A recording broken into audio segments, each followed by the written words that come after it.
Yo guys, nandito na naman tayo sa Bandar. So yeah, pauwi na naman tayo na. Yan oh.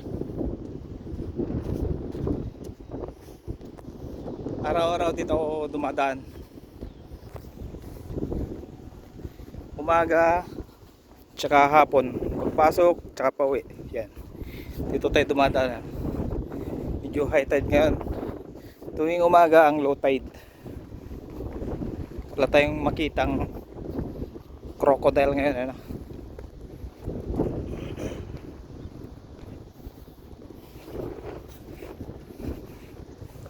So maglalakad tayo pauwi.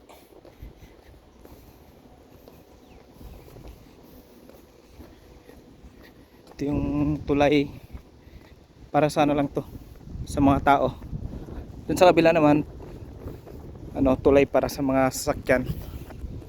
Tsaka pwede rin sa mga tao, pero ito buhat dito medyo mahaba-haba tong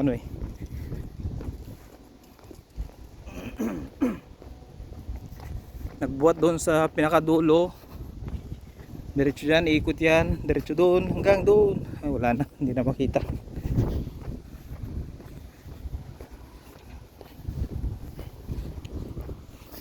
So ito yung Bandar.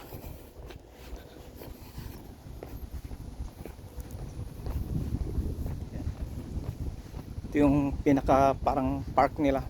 Kung tutusin na maraming rito pwedeng pasyalan. Yan. Kung ikukumpara to sa Luneta, baka yung Luneta punong-puno. O punong-puno.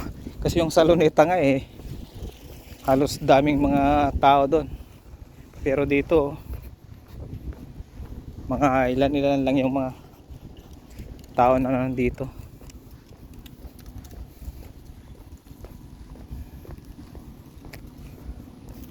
Wala pa daw sa sabi nila wala pa daw sa kalahating milyon ng populasyon ng Brunei.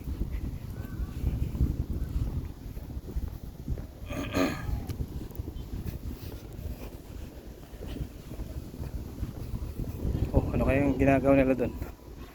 Parang generator yata yung naayos nila doon.